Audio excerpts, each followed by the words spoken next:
کہ 4 نمازیں پڑھ لیں تو سب بے نمازیوں کو حقیر جاننے لگ جائیں، تھوڑا سا کام کر لیں، صدقہ و خیرات کر لیں تو باقی مالداروں کو حقیر جانے لگے۔ آپ کو دین کے کام کی توفیق مل گئی ہے تو آپ دین کے ٹھیکیدار بن کے بیٹھ جائیں کہ میں اتنا بڑا جلسہ کروایا، اب میرے علاوہ تو کوئی یہاں مسلمان نہیں رہتا، میں ہی سب سے بڑا عاشق رسول ہوں اور میں ہی سب سے بڑا مسلمان ہوں۔ نہ، ایسا نہ کیجئے۔ اللہ نے آپ کو توفیق دی، آپ نے لوگوں کو دعوت دی، پتہ نہیں کس آنے والے پہ کتنا کرم ہوا ہے۔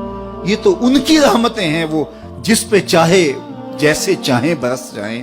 ہم کوئی ٹھیکیدار تھوڑے ہیں، ہم تو نوکری کرنے والے ہیں، ہم تو جوتے اٹھانے والے ہیں۔ ہو سکتا ہے کس کے صدقے میرے والد گرامی مجھے یاد آتے ہیں، وہ مجھے فرمایا کرتے تھے جب گفتگو کے لیے نکلنے لگے اور لوگوں کا ہجوم ہونے لگا تو وہ مربی تھے بڑے، اور بڑی حکمت کے ساتھ جو ہے وہ کوئی نہ کوئی بات سمجھاتے رہتے تھے۔ تو ایک دن فرمانے لگے کہ ایک خطیب تھا، بظاہر اچھا کتاب کرتا لیکن اندر سے وہ اتنا اچھا نہیں تھا، تو جب وہ فوت ہو گیا تو وہ بخشا گیا تو اس نے اللہ سے کہا کہ میرے مالک، میرا تو کوئی عمل ہی نہیں ہے کہ میری بخشش ہوگی اور میری مغفرت ہو گئی۔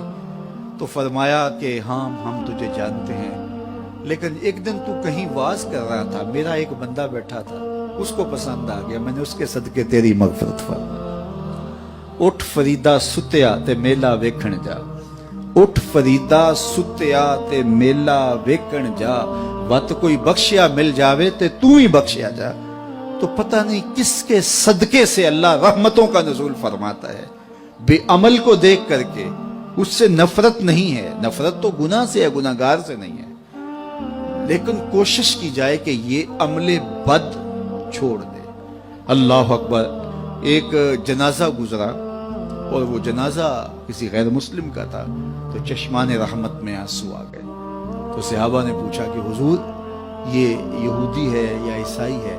کوئی اس کا جو مذہب تھا وہ بتایا، تو فرمایا کہ مجھے اس بات پہ افسوس آیا کہ یہ اسلام نہیں لا سکا اور کفر کی حالت میں مر گیا، تو اگر یہ اسلام لاتا اور جو ہے وہ جنت کی راہوں کا مسافر ہوتا تو کتنا اچھا۔ یہ اس کے ساتھ بھی ہمدردی ہے۔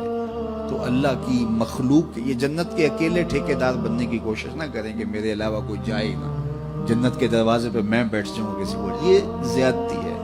میرے تو اعلیٰ حضرت نے یہ کہا تھا، ایک میرا ہی رحمت پہ دعویٰ نہیں، شاہ کی ساری امت پہ لاکھوں سلام۔ تو اس لیے امت سازی کی ایک تو کوشش کریے، اپنے اندر باہمی چھوٹے چھوٹے نزاع اختلاف، یہ انسانی فطرت ہے، انسان کے اندر طبائع کے اندر اختلاف ہے، ترجیحات کے اندر جو ہے وہ اختلاف ہے، اپنے اپنے مزاج کے اندر تفاوت ہوتا ہے۔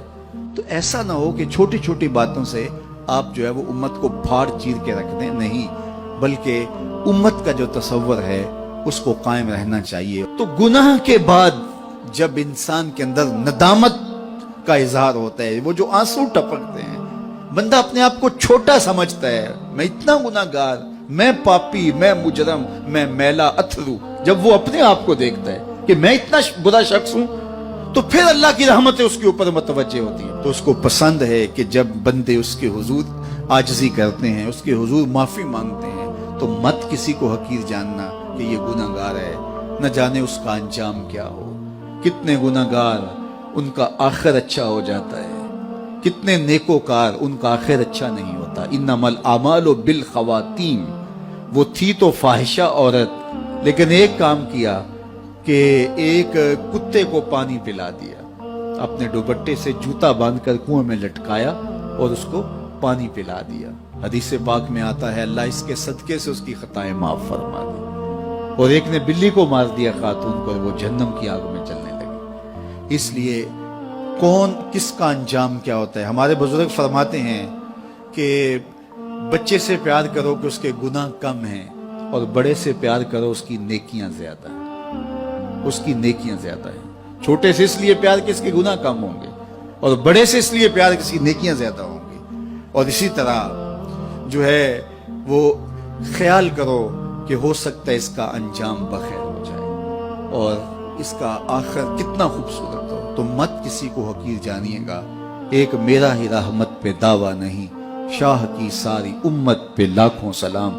تو حضور کی امت سے پیار کرو، مخلوق خدا کو جوڑنے کی کوشش کرو، اور آقا کریم علیہ الصلوۃ والسلام نے یہ جو امت کا تصور دیا اور کہاں کہاں سے لا کے کہاں کہاں کے افراد کو ایک گروہ میں، ایک جماعت میں اور ایک امت کے اندر پرویا، ایک لڑی کے اندر پرویا۔ اس امت کو امت ہی رہنے دیا جائے۔ اللہ مجھے آپ کو اپنی پناہوں کا حصار عطا کرے۔